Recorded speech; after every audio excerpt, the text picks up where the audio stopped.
by the rivers of Babylon. Yeah, we sat down and we cried when we remembered Jerusalem. We were sick, Lord, near to dying. Oh,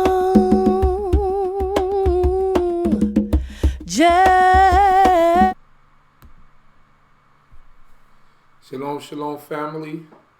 Welcome once again to another Shabbat night talk. My name is Uziel Lewy. I'm one of the teachers at Congregation D.C.B, BINAH, congregation that's located in Brooklyn, New York. Thanking the Most High God for this day. Thanking the Most High God for the holy Shabbat day, food, clothing, and shelter, knowledge, wisdom, and understanding. And thanking the Creator for my life and the life of Yisrael scattered in the four corners of the earth. How's everyone out there doing? I hope that everyone is well. I hope that everyone is doing good. I'm thankful to this great King for my life. Food, clothing, and shelter, knowledge, wisdom, and understanding. And I'm praying that the Creator will continue to be with us wherever we might be. We have to be thankful to this great King for our lives, and we can't take life for granted because we see all of the madness that's happening in the world.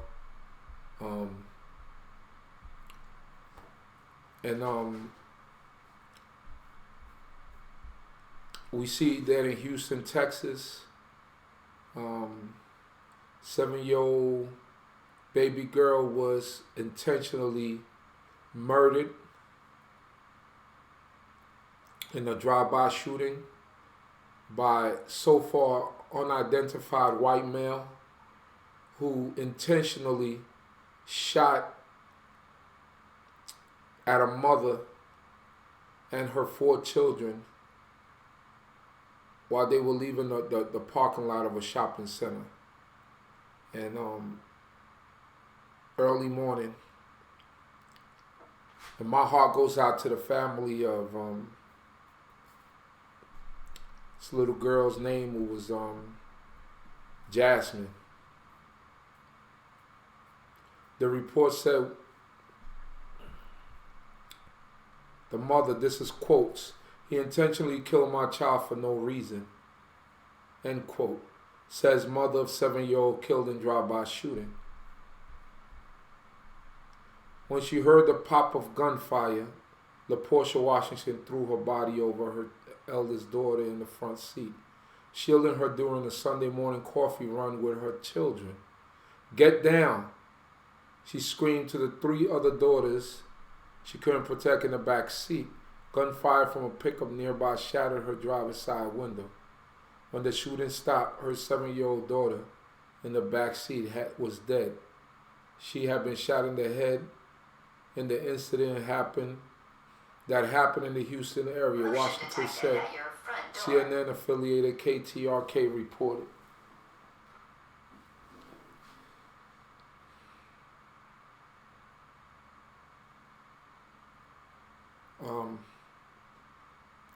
Give me 1 second here. Turn this thing down. Turn this down. Leave this up. Jasmine Barnes was killed when a man in a red or maroon pickup truck pulled up next to Washington and opened fire in the unprovoked shooting, according to the Harris County Sheriff's Office. The killing has shattered a Texas family, traumatizing one sister who witnessed it and sparked a search for the suspect. Washington 30 saw while recounting the terrifying moments to reporters from a hospital bed where she was recovering from a gunshot wound. "Every time I wake up, I want it to be a dream," Washington 30 told CNN on Tuesday. "I want to wake up and see my 7-year-old run through the door and give me a hug and kiss." Washington was released from Bentar Hospital in Houston later in the day. The Reverend E.A. Decker, family spokesman, said it was not fair.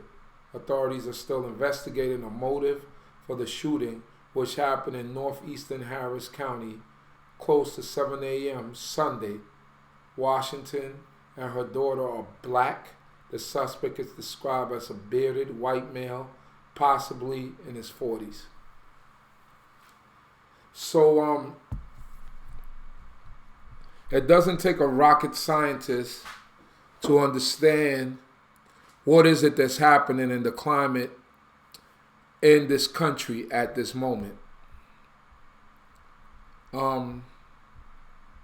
Giving all glory to the Creator, first and foremost. Yeah, I know I need my glasses bad. I lost them. And I just went today. I lost one pair, and my old pair I broke them because I fell asleep with them on my face, and so I was trying to hold out to see if I found the other pair, but as you see me squinting, and my eyes are already kind of beady and closed, and it even gets worse when I'm trying to read. This is an effect of reading so much for so many years, and looking at these computer screens has damaged my eyes. But the doctor says the ophthalmologist said I only need it for reading, so, and I can actually see good at a distance and things of that nature. But yeah, getting back to this, so hopefully this will be my last week without my glasses, and you won't see me squinting as I'm reading and I'm trying to focus on things.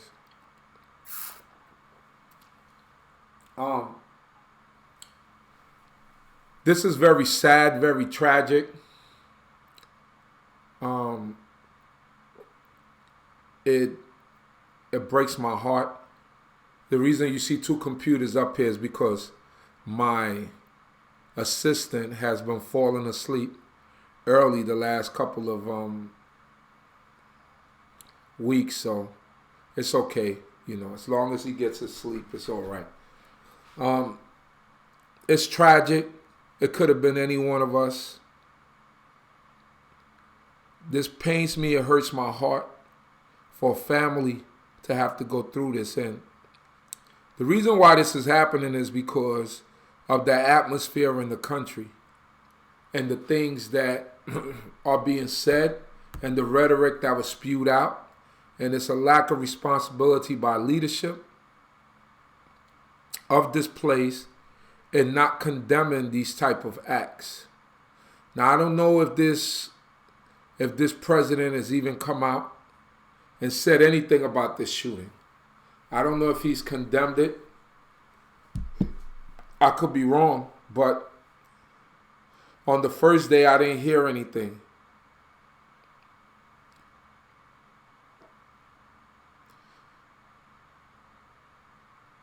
Give me a second here.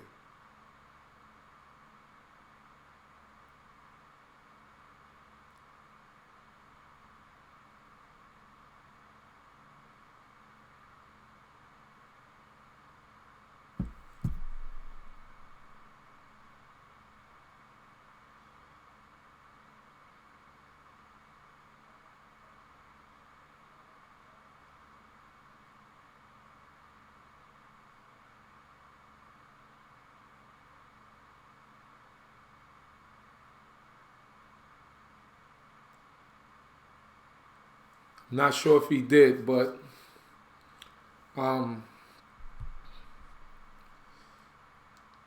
it is the atmosphere that was created by him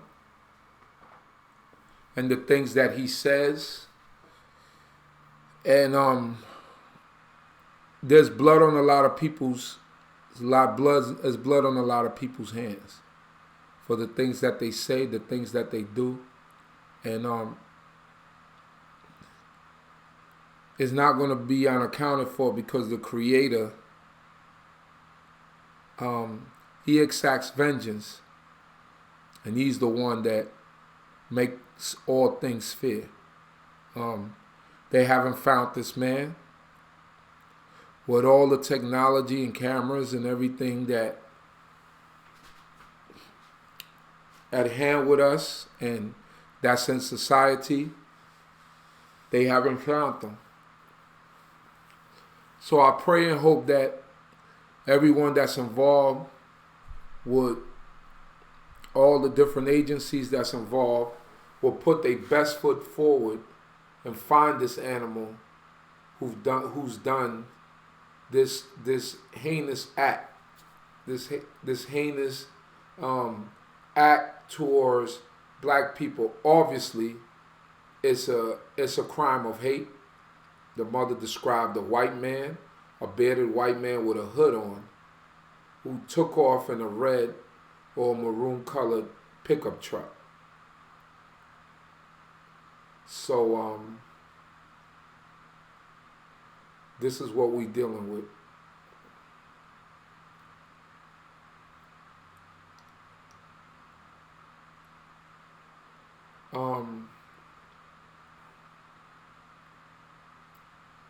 We have to keep our prayers up for this family, for the mother, the remaining siblings, the family. It's unfortunate, and it's a hurting thing. It's a thing that that hurts down to the core, you know.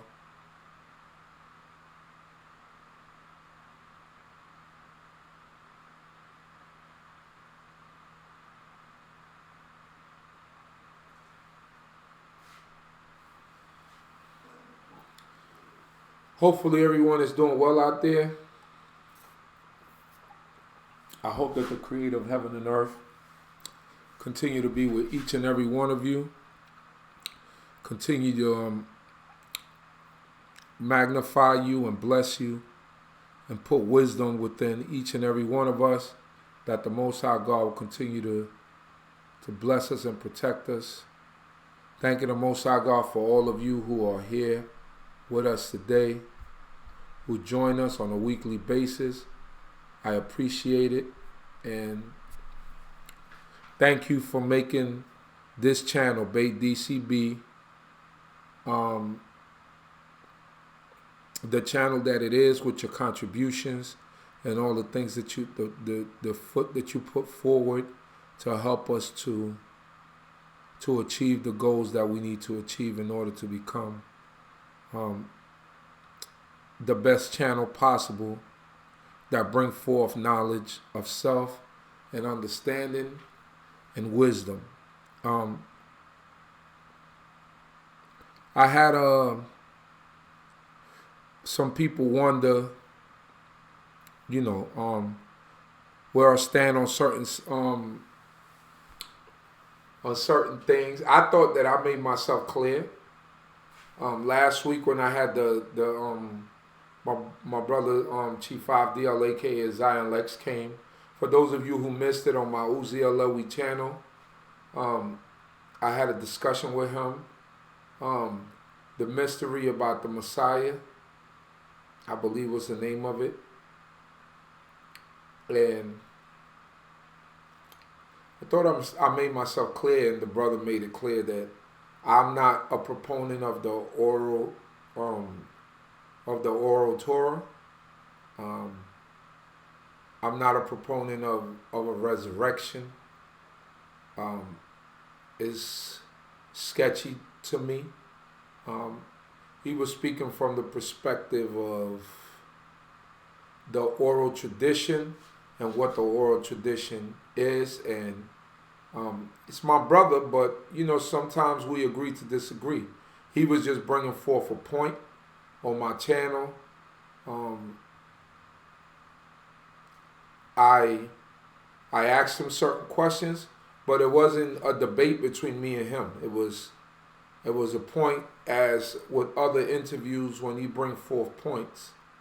I do more listening than talking, because I'm doing the interview, and he's the one who's doing the speaking. So It's not really for me to interject and go back and forth with him, but to make things clear, I didn't agree with every point that he made, and that's just where I stand. I don't agree with everything, and he knows that, he understands that, and he doesn't agree with everything I say, but we brothers.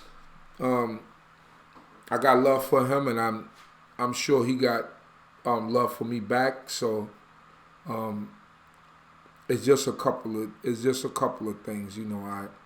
I just believe that with some of the things, you know, I believe that a lot of the things that as we came down in history, even with the oral Torah, as we come out of Babylon and certain parts, every captivity that we went into, once we start, that's why the Torah says, don't add unto my word and don't diminish aught from it, right? It's believed that the oral Torah is what Moses, the things that were not explained, this is what the oral tradition is, or the oral Torah. The things that don't have a full explanation in the Torah, right? That Moses explained to the people that he didn't write down in the Torah, right? What we call the 613 law, statutes, and commandments. What we call, and I know he would say something about that, because he would tell me, "You saying 613 law, statutes, and commandments? Where did you get that from?" You know, that's not, the Torah don't say there's 613 law, statutes. You got that from the oral tradition or the Talmud or whatever. But I'm just using it as a point of reference as we understand and how people know it today, right? So so that you'll be able to understand me.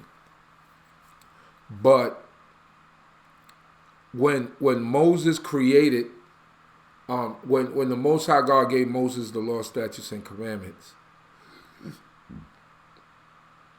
he told him, don't add unto my word, don't diminish aught from it. But what he did do, he said, if matters be too difficult for you, select thee chosen men, judges, or, you know, people of intellect, qualified to do the job, and they will judge, right? And whatever decision they come up with, that decision you shall take, you know, or you shall follow. Because everything that, how would I put that? Everything at that point in time, God, the Most High God, understood that there was going to come a point in time when advancements will come. So everything wouldn't, what we talking about, goats and mules and things of this nature, we don't really deal with that kind of stuff anymore. So it's a different time, right? So that's why we got judges and officers and people of that ilk in order to judge and come out with decisions to be able to judge the people. So but there are some things that the brother said that I agree with. Now, the concept of resurrection is not one new in Israel. There's certainly, and when we talking about the from the Tanakh perspective, only Israelites, the New Testament Israelites, there were always those different points. There were Israelites that are Tanakh only that believe in a resurrection. And this was something that's been going on for years. Just that you don't hear it that frequently, because a lot of the people, or the Tanakh only Israelites that you hear online, don't teach that. They don't teach that there's going to be somebody that, you know, people are going to come back from the dead. So those are some of the things that that I kind of disagree on, and the things, the way that I see things. So just to be clear for everyone who assumed that, who were wondering whether or not I did. I thought I made myself clear on the discussion or the interview that I did with him.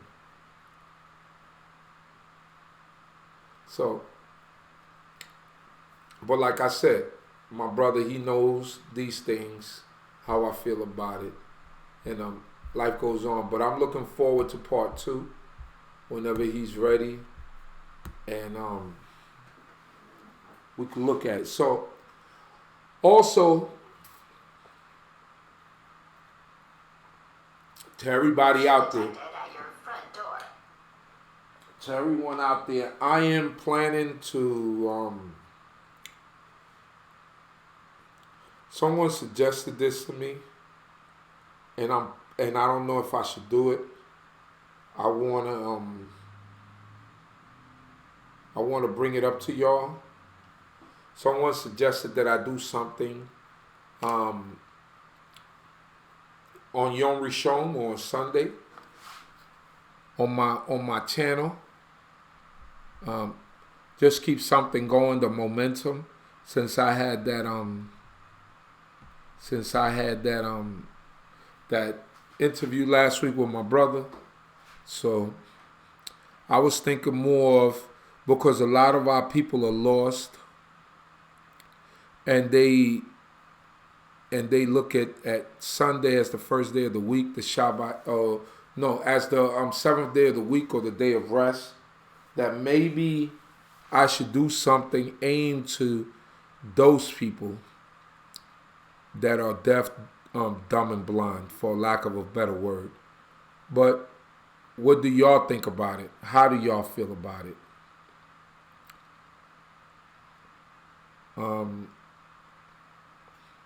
Something on Sundays, Yom Rishon, that will be aimed for to our deaf, dumb, and blind brothers and sisters who we need to wake up, because I'm sure that a lot of them seek a place of worship online, just like we got Israelites that seek a place of worship that might not want to come out to a congregation. Maybe if I could do something of that nature, y'all let me know. And let me understand how you feel about it. If it's something that's worth doing. So it's just going to be something to where basics, understanding, not really bashing anything or bashing anyone, gradually building our brothers and sisters up to a certain point.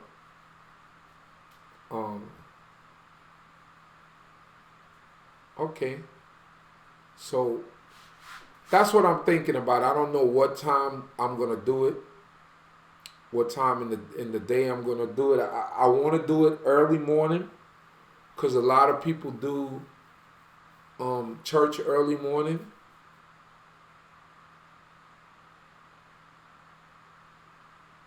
So but I don't know how early. It would definitely have to be after I come home from the gym. So probably be like 11-ish in the morning.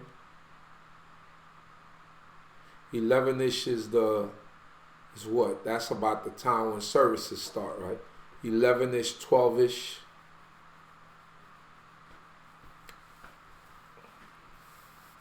I used to go to a Catholic church when I was young. So they used to have what they used to have, how that used to go. Early in the morning, it was the Spanish service. So I would go to the Spanish service, because it was shorter. And my mother used to send me, but I would go across the street to the Hallmark store and buy Word Up magazines and Beat Street magazines spend the collection money on that and on a cake or something like that. That was my MO, and I would just stand across the street, read the magazine, wait for the service to go out, and then go home as if I went to service.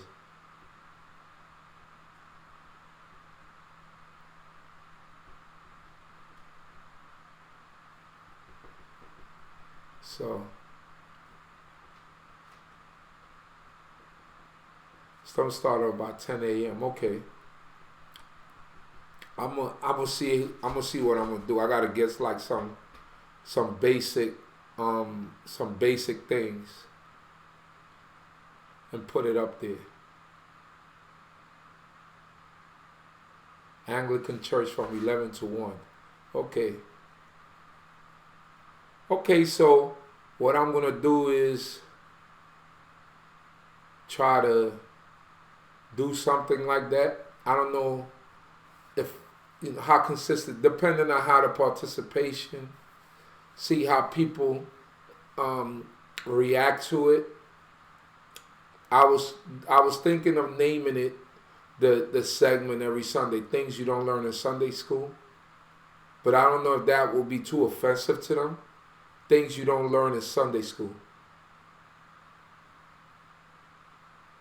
Things you don't learn in Sunday school. What do y'all think about that? Things you don't learn in Sunday school. I think it's a good title. Things you don't learn in Sunday school. I think that'll be a very good title. It flows good. And I think that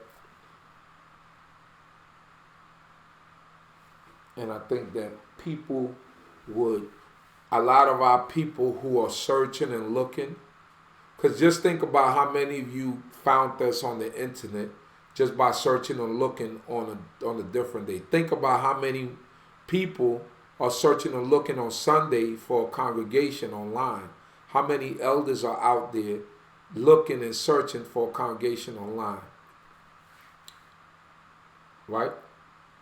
So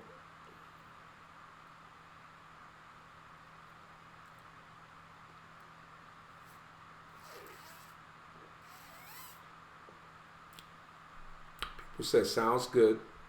Yes, not bad. I know this is off topic, but do you have any teaching on the virgin birth? Our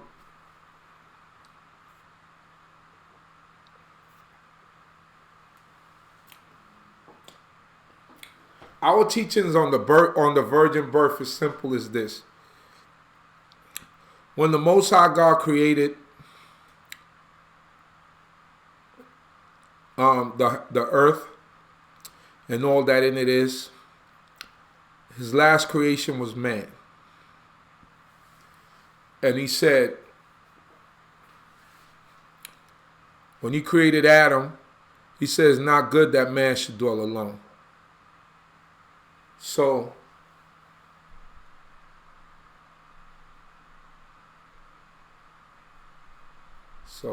let me see here.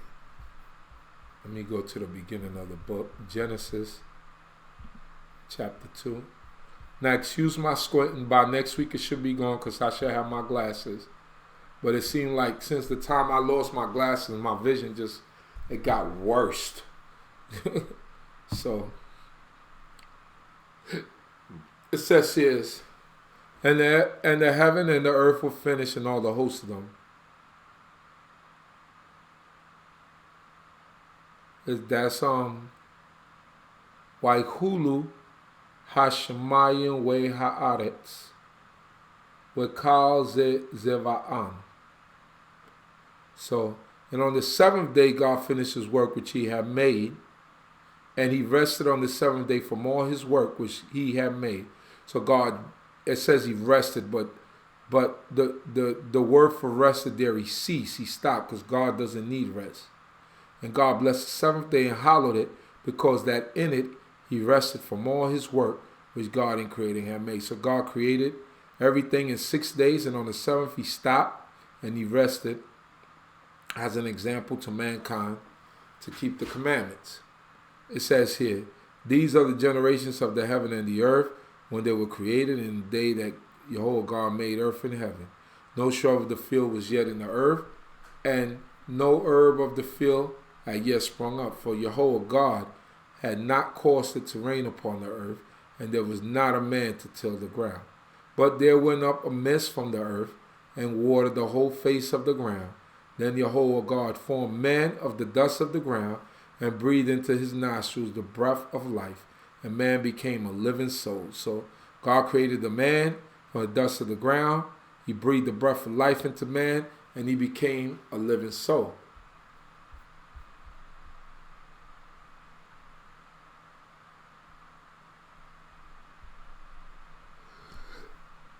It says here,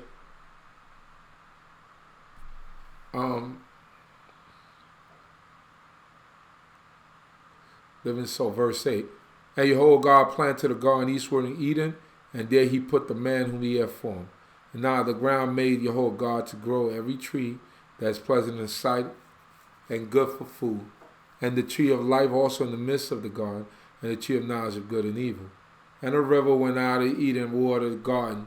From thence was parted and became four heads. The name of the first one, all right.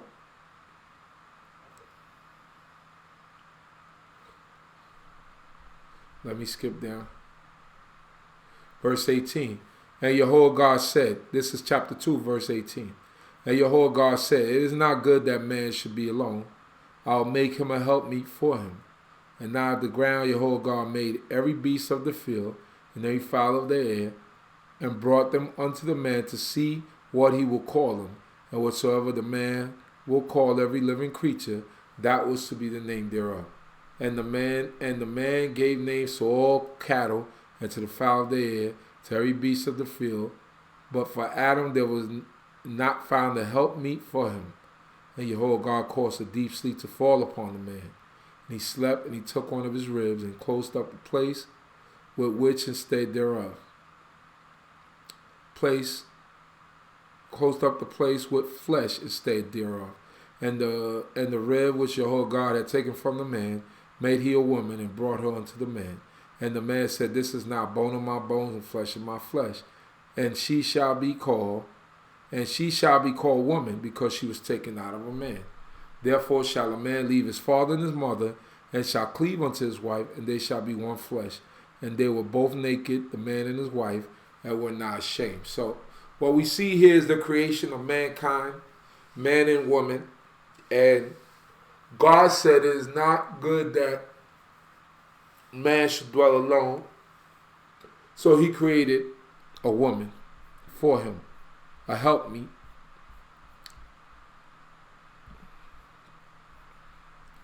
And then if we go down,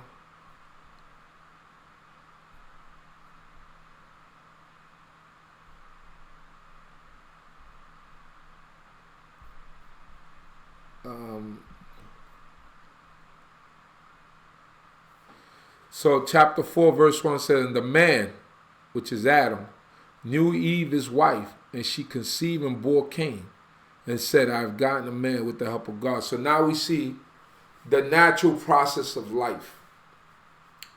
When it says he knew her, he already knew her personally. When it says knew her, it's in the sense of the biblical sense of knowing a woman, which is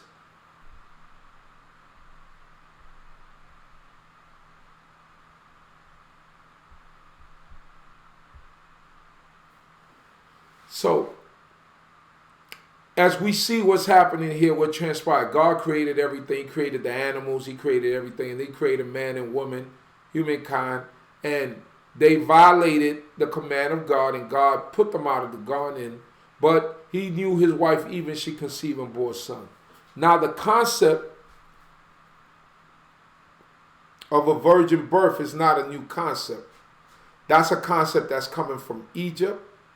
It's coming from Babylon, all the way down through the Greeks, the Persians, the Medo-Persian Empire, the Greeks, the Romans. These were concepts that were passed down from empire to empire. This wasn't a new concept in the earth. This was adopted by or from paganism, right? From Roman religions, from Greek mythology, and so forth and so on. The whole thing of a woman, right, giving birth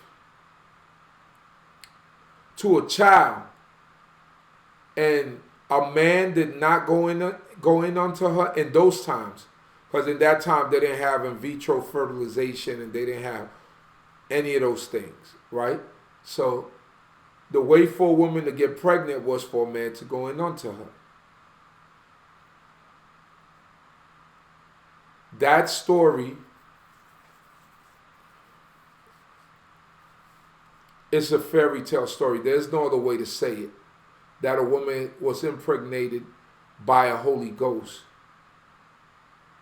At the beginning, the Most High God made pairs of everything. He made a bull for a cow. He made a female dog for a male dog. He made a woman for the man. And it's as simple as that. I mean, I could go into it and try to show you anyway, but it's just our common sense, and if we think logically, this is the way that God created the heavens and the earth. And this is the way he made it to operate. So for us to do or to say anything else is adding unto the word of God or diminishing from it, which God commanded us not to do.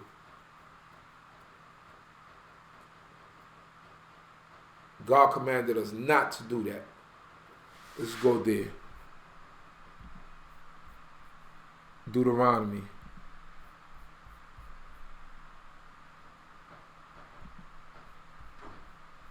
Chapter 4, verse 2. Well, let's start from verse 1. And now, Israel, hearken unto the statutes and unto the ordinances which I teach you to do them, that ye may live, and go in and possess the land which Jehovah the God of your fathers giveth you. Ye shall not add unto the word which I command you, neither shall ye diminish from it, that ye may keep the commandments of Jehovah your God which I command you. Don't add unto the word of God, and don't diminish from it.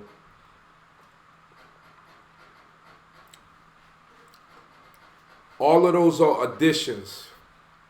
A virgin birth, a ghost went into a woman and she conceived. That's not the order that the Most High God created the heavens and the earth. That's not what God commanded. So, I don't know if that was helpful to you, but it's as simple as that to me.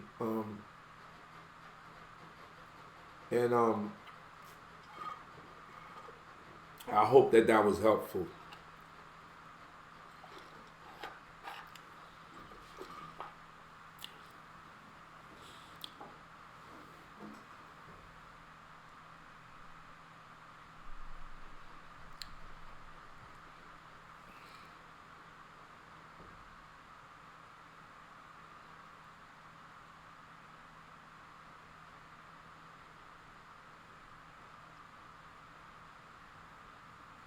So, yeah, that's what, so that's what I'm planning for Sundays. That's what I'm going to do. I'm going to try to stay on top of that. But it's going to be on my Uzi Aloe channel. I got to try to, I gotta try to build up that channel and see, try to get some subscribers on that channel. All right, so I'm gonna do it off of the D.C.B platform. So I try to do some things off of the D.C.B platform because I try to keep the D.C.B platform strictly for D.C.B business. Sometimes I might throw an interview up there. I'm in control of both of the channels, but I try to keep it separate so that when you come to the D.C.B channel, what you're getting is basically services and things that are relating to D.C.B and events and things of that nature. All right, so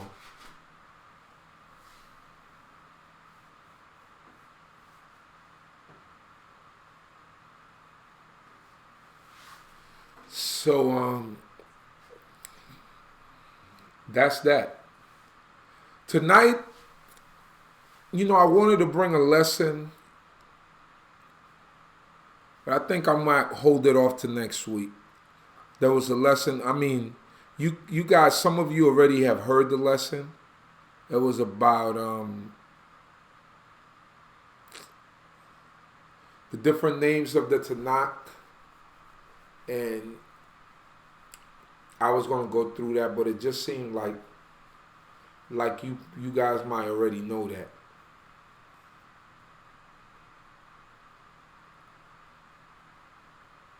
So I might use that title tomorrow. When is the day of worship? Shabbat. I'm doing tomorrow. I'm supposed to teach tomorrow. So I'm gonna just bounce around to a lot of different things, cover a lot of topics. Usually the first 3 sidro in Exodus, so it's 3 sidras in Exodus. We don't do them at the time they're supposed to be doing in the order now, because we wait till Pesach and we cover those topics during Pesach. So these 3 weeks, last week, this week, and next week, are what we call freestyle weekends. You come up with a lesson, put it together, you bring it to the people get some understanding. All right, so these are our freestyle lessons.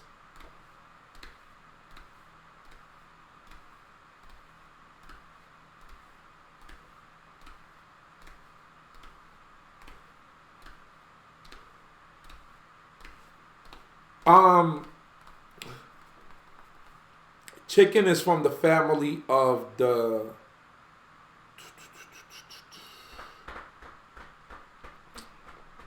used to have this thing off the top of my head. Chicken is from the family of a bird that's permissible for us to eat. Oh man, Chief Benjamin has it. I believe is a turtle dove. They're from the same family. Pheasant, turtle dove, or I think chicken.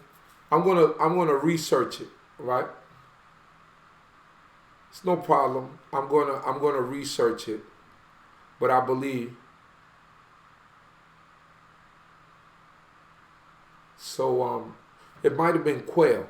It might have been quail, from the family of the quail. Chicken is from the family of the quail. Yeah, but the chicken has a bag or a gizzard that filtrates a lot of that stuff. The major also a goat will eat anything, but we know that we can eat goats. You know what I'm saying? Goats are like goats is like that too. So, but we can eat goats.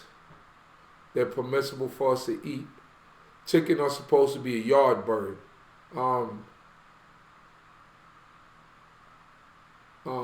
What do you call them? Pigeons. They kind of eat anything, but if you raising up the fowl and you put them in an environment, they're going to eat whatever you control for them to eat. So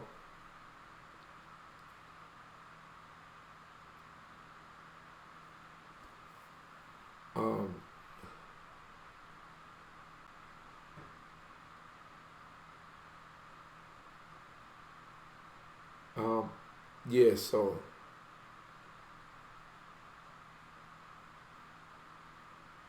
turtle dove isn't kosher. I'm not sure about that. Turtle doves is part of what turtle doves is part of what the what you used to bring up to offer before the Most High God. A turtle dove. So I'm not so sure about that, Moradina. Kava, unrelated question in Proverbs 1:10. Proverbs 1:10, it says, he is a priest forever after the order of Melchizedek. What does that mean? I'm gonna send you a video where Chief Benjamin did a perfect breakdown of this. All right, I want to send you the link to that video because he could explain it much better than I can. So let me send you that. Let me give you that link because he gave the Hebrew breakdown of it. He gave everything that came with it. So let me do that. You take a look at it.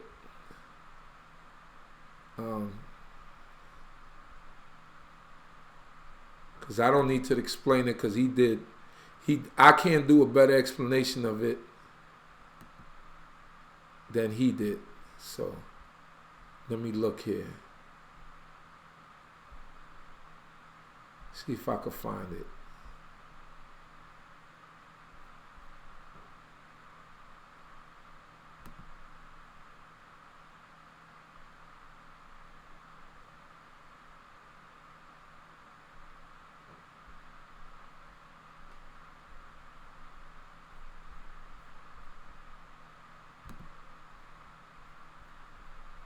Give me 1 second here, sis.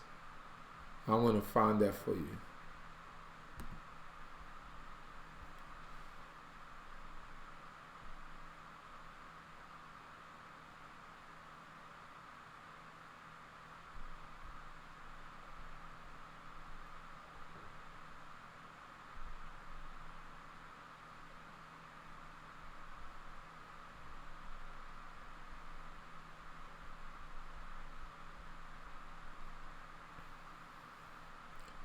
So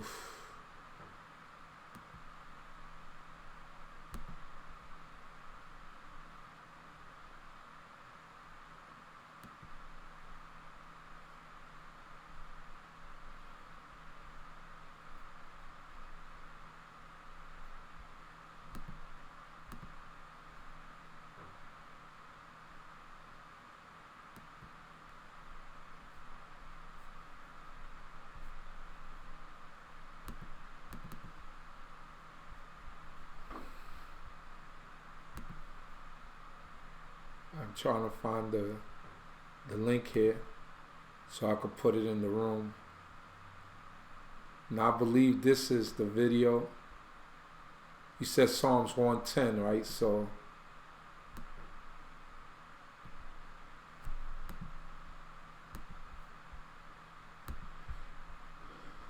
this is the link.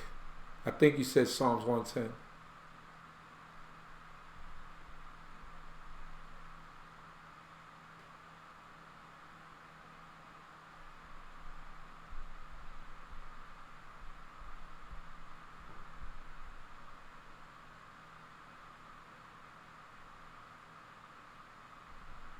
Yeah, turtle doves and pigeons are in the same family.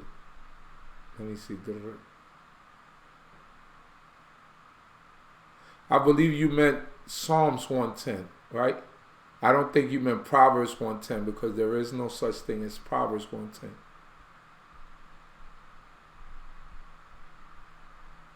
So, we put the link up here. And I believe Chief Benjamin, that's what he breaks down, Psalms 110. All right, so. Yeah, so turtle doves and pigeons are in the same family. It's a, you know,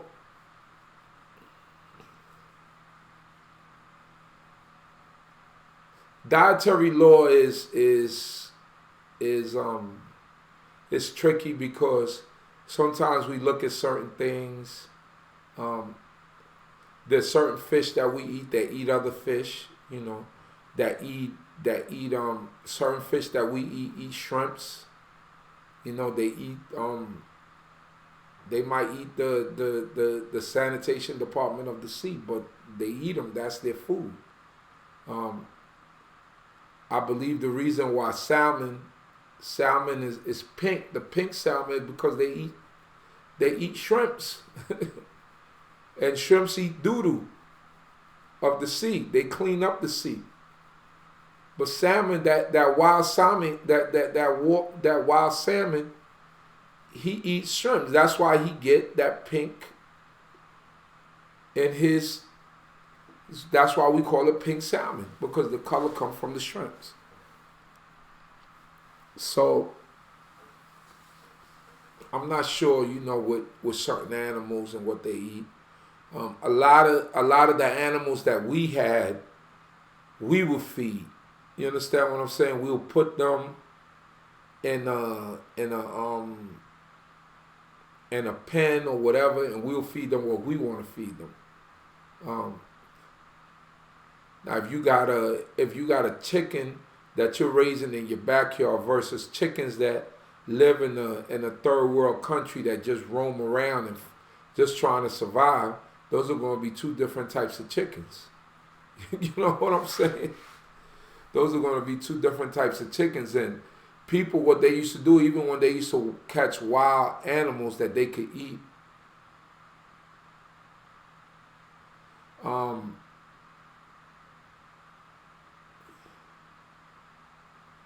Mordina, why you keep saying turtle dove is not good for us to eat?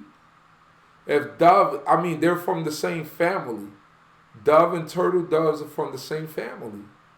I'm not. You gotta explain that a little bit better, more to me. Doves and turtle doves are the same. A turtle dove just looks like a miniature sized dove, you know. And what we see as a dove today is white. So I'm not sure. Maybe you have an insight that I'm not seeing. Why are you saying that the turtle dove is not clean when I believe that was. Let's research that. Let's look that up. Turtle dove. We having an open discussion today.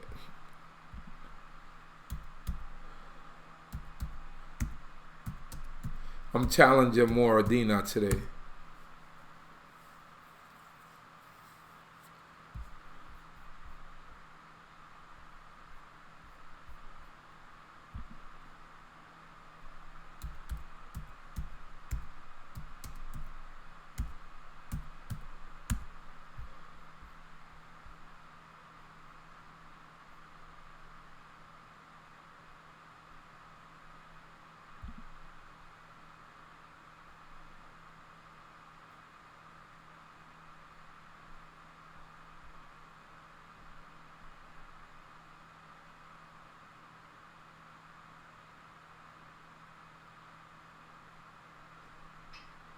So, I'm not sure.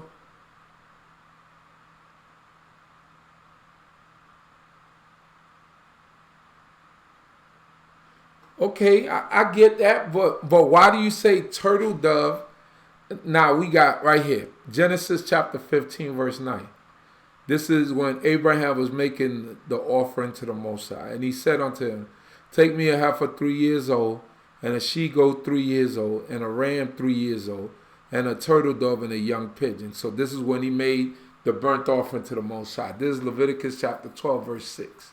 And when the days of her purification are fulfilled for a son, this is if the woman comes back after giving birth to a child, or for a daughter, she shall bring a lamb a year old for a burnt offering, a young pigeon or a turtle dove for a sin offering unto the door of the tent of meeting unto the priest. So you're saying that, so what you're saying is that they sacrificed unclean birds, or they offered up unclean birds? I'm just asking.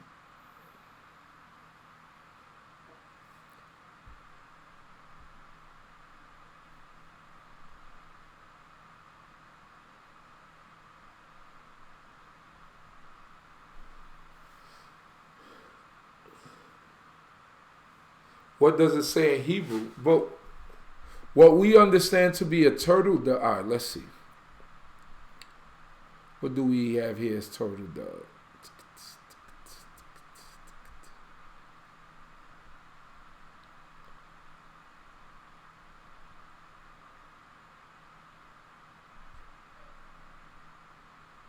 Tor.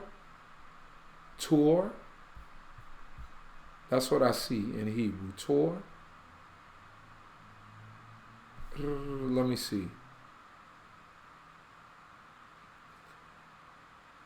Uvin lot yemei tahara levain o levat tavi kevesh bain shenato leola ubain Yonah.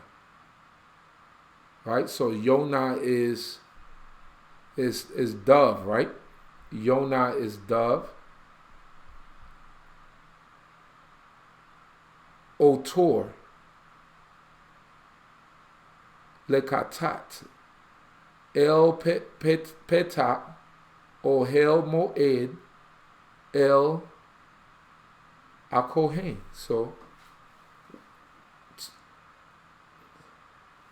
So yeah, my glasses are. I should be getting my glasses on Monday. I should have went and got my glasses done yesterday or Wednesday, so they could have had them ready today. But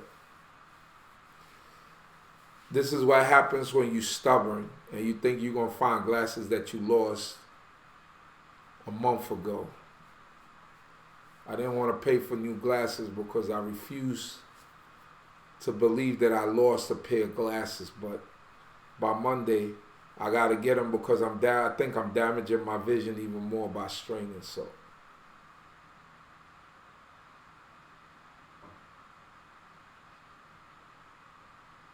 right, pigeon, right.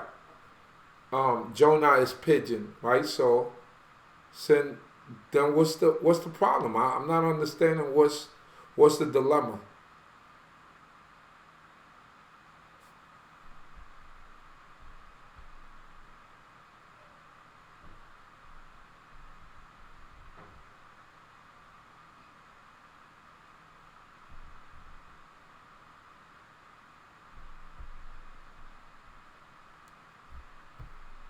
So I need to, Moradina calling, I need to hear your explanation as to why you're saying turtle dove is not clean.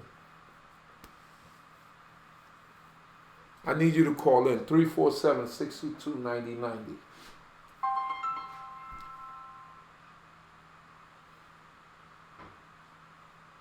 Shalom, shalom. Okay, Shabbat Shalom. The word for pigeon is BINAH. Right, pigeon. But no, BINAH. Ubain Yonah, okay. The BINAH is the word for pigeon. Ubain Yonah. See, that's why okay. Certain words you have to use that they use in English don't translate to the same. Okay. Okay, so that's what. Okay, because you said we don't sacrifice unclean, but BINAH is good. Yeah, but it says turtle dove here too. They translate it wrong. The ancient word for pigeon is BINAH. But they say historia for history. Right, you know. All right. So what's Tor? What's that? Tor. Torah? Yeah. Or they're saying they're giving you, or you can turn it into this. If you don't have that, you can turn it into BINAH. The Torah BINAH. It says, all right. I'm not to exchange. That's okay. That's the word. The Torah BINAH. It says Bain shenato. Mm-hmm. Le ola. What's that? For an offering. For an offering. Ubain Jonah, right? And a pigeon. Otor le katat. To turn into your offering, to a sin offering. Katat, the sin offering. The Torah katat. To use for a sin offering. You can. It's not the exact word for exchange. It means like TURN. Like you turn it in the Torah, the katat, to turn into your sin offering. So you saying a turtle dove is non-existent? No, I didn't say that. I said it's not kosher. Well, why not? It says you offer if you can. It says if you don't have the means for a pigeon, it say you. I think that called the torah lebein yonah. You can change it into the katat. I'm just. I don't even have the Tanakh in front of me. You can change it for a bein yonah, and a bein yonah is a pigeon. They didn't translate the Hebrew word properly. You understand what I'm saying? I get you. So we're going to do a little bit more investigation on this. Hold on for a second. Let's go back to some other things I see here. All right. So Genesis 15, verse 9. Let's see here. It says, Wayomer, what's that? And it was said, he said, Allow to him, Kwecha, to take. You have to give it more. And he said, you can take unto you. Kwecha li, To bring to me. Egla, Let me let you say more. Egla, Meshulashet, where eight, Meshulashet, where Hayil, Okay. Meshula, where Tor, where go, where. And you can bring to me. Let me try to get this in good English. Where Tor, where go Zal. Hold on. You see, I don't look like I know everything. I don't know that word. I'm going to ask my sons. Yeah.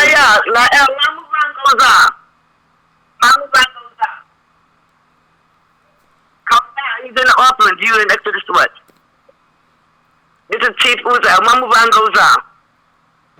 Meshulash, where Tor, where goes out. He's talking about the offerings to bring up. Because I told him Bein Yonah is a pigeon, not a dove. So what did you use for the Gamel?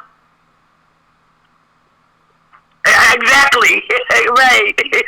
All right, but right here they using. You know what he said? He said that. He says what? No, that's not the. He's not using the modern Hebrew. This is the Jews use goose for goose. Yeah, that's. Gozal is translated as pigeon. Gozal. Oh, he said it. Yeah, yes. That is true. They use goose for goose in Israel. They get ready to get out there to not come over here and eat all of my food and talk all out. Oh, all right. He's so stupid, but that's what they use. Goose for Bein. When you look up Bein Yonah, what do you see? Well, right here, they have another word for pigeon. What do they have? They have gozal for pigeon. At least they didn't say Bard Watts. It says gozal. Where gozal? That's my lunch. At least they didn't say Bard Watts, because they use it. They have that in there too. Bard Watts for an offering. Okay, but it's a turtle. But that was funny. I said goose. But what you're talking about, that? Wait a minute. Read that whole sentence. This supposed to be for the offerings? Yeah, this was Abraham, right? This is when Abraham was doing the offering before the Most High. And what does it say in chapter English? 15. It says, and he said unto him, take me a heifer 3 years old, and a she-goat 3 years old, and a ram 3 years old. Ah, okay. And a turtle dove and a young pigeon. Okay, now I get it. Okay.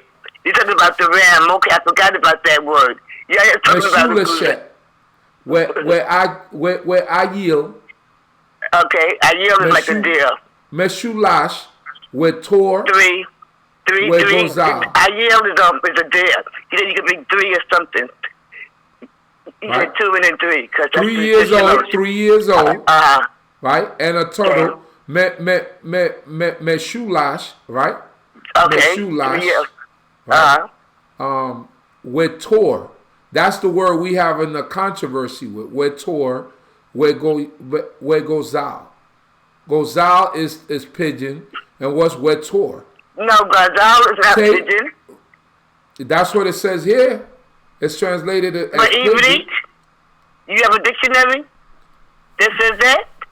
Yeah, I got a Wow. dictionary right here. I got a lexicon, even better than the All right, that's dictionary. even better. Because they'll break down the word. Because don't even use the new Ben Yehuda. All right, so what I'm looking for, Gozal? Pigeon. Look for pigeon. Pigeon? All right. I Look for pigeon and then look for dove. Now, but at this, I got to look for it in Hebrew first. Yes. I can't look. Let me see. I can't do. And you have to do what I do. Get a magnifying glass. I'm waiting on my glasses too. All right. Do you know now they're eating my homemade brownies and ice cream? They need to go to bed. That's what they there for. Exactly. It's there to be eaten. They ate up all my food. I had to take 5 chicken wings for tomorrow's lunch. All right, so I got to start with Gimel. Okay. Gimel, wow. Try to find it. What are you looking up? Gozal. That's what you want me to look up. But even you're looking up the Hebrew first, right? Yeah, I got to find it. Okay, so now, so now, do you have a book called Hamilon? It's a dictionary that comes from the Tanakh. Because what happens is you look it up in English, and then you look it up in Hebrew, and then you look at, then they'll tell you, oh, well, it could be this. And you know, like when they translate, the translation isn't always correct. So you have to remember who these people were that were translating. All right.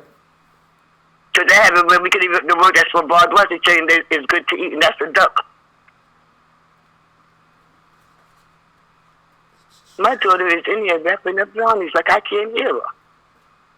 I done told them I'm on line, be quiet. And they just getting louder and louder. How do you send grown men to bed? Okay. Oh gosh.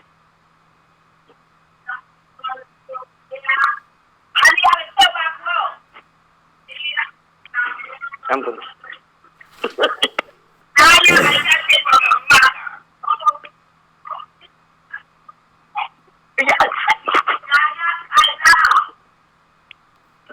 Yeah. I ain't gonna go to Mokina. Who don't say mother?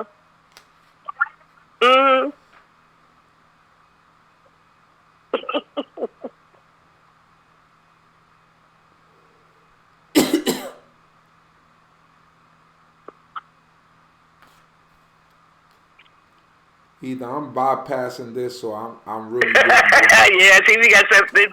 And as you say, we are not debating. This is an exchange of knowledge. Right. You see, a lot of people think that it's a debate. No. We're not debating. We're exchanging knowledge. Hey, I'm always open to learn. I know my Hebrew is nowhere near your Hebrew and your family, so but if you remember, I taught my children, and me and Morty were teaching at the same time, but when I wasn't sure, who did I go to find out a word? Right. I don't know all of them words. And even though I read Torah, they're more indebted with the prophets, so they might know words that I don't know. Right. Because it's 3 types of Hebrew in the Tanakh. The first 5 books is a different Hebrew. I can translate that. The Proverbs is another Hebrew, and Chronicles is a whole different type of Hebrew. Right. Okay, good. So now we have something to do. And you should start Sunday with, what day is the Sabbath day? And another one, what God did Jesus serve? Another one, the difference between holy days and holidays. You got to get them hooked. You can't get them hooked when they're in church. You're right. Record it early. Oh, Dad, you can't do that because then they can't ask questions. Right. And it got to be in between the football games. You're right. Yeah. It got to be before the football game. Yeah, before the football games. But after church. But after church. And just keep me informed so that we can just say we like to get other people to look, so until you get enough views or whatever to help buy that building for us.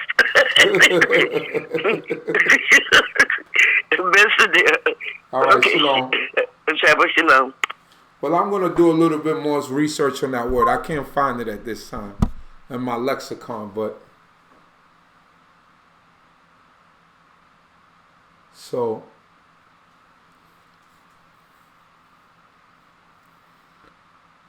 We got to look at that. Where Torah? I'm going to look up that Torah word right now. Tet.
Excuse me here for a second.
I know I'm taking a long time here, but I'm really trying to find these words.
I'm sorry, people. My bad.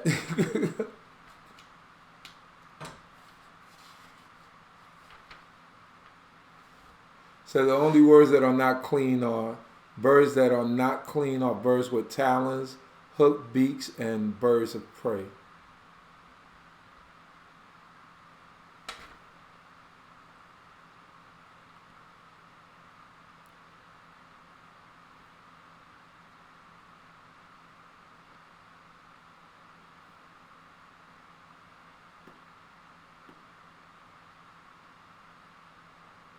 Torah.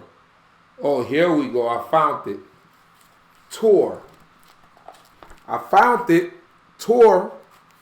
And I'm gonna put it up on the monitor. Torah. Turtle dove. A sacrificial offering. Torah. Right here. Hopefully you can see it. I could put it in focus. Maybe y'all could see it. Torah. I don't know if it's in focus or not. It says turtle dove. Torah. I don't know if that's coming out clear, but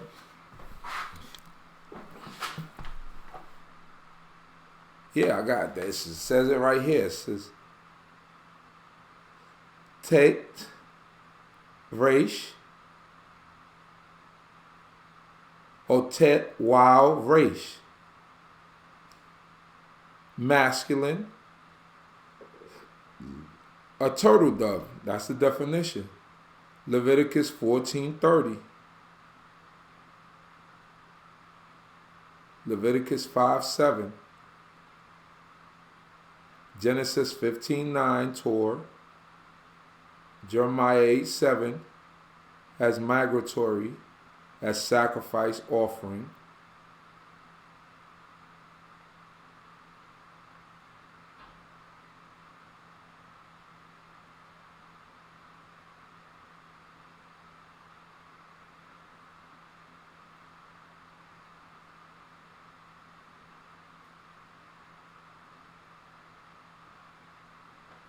So we got to sit down a little bit more on that one more, Adina, because I found it in the lexicon. It said Torah, it said turtle dove. That's what it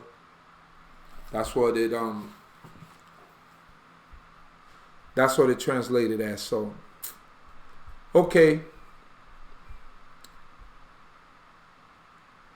we've been on for an hour and 15 minutes already. Where did that time go? I remember us being on for that long. When that happened? Oh well, that's long enough for me. Hopefully you learned something tonight. I know y'all gonna be like, this was the laziest Shabbat night talk you had. But seriously, I gotta sharpen up for tomorrow. I just wanted to come on with y'all tonight because I come on with y'all every Shabbat night. So Torah YAH for this platform, Torah YAH for all of your lives. Excuse me for taking so long to find something, but as you can see, the condition of my eyes are not that great. And thanking the Most High God for all of you. Thanking the Most High God for Moradina calling in. Thanking the Most High for being who He is, the creator of the universe, Yehovah. And I see y'all tomorrow morning, 11 a.m. If you're new, subscribe to the channel. Listen, I want everyone right now, if you have not done this yet, to please hit the notification bell right underneath your screen where you're looking at me. If you're looking at me on a computer or on a cell phone or on a tablet, hit that notification button. If you have not subscribed to the channel, subscribe to the channel right now, and so that we can every time you hear us, every time we come on, you'll be able to hear us. All right. So shalom, everyone. Everyone have a blessed night. May the Most High God bless you all. Shabbat shalom. Hallelujah.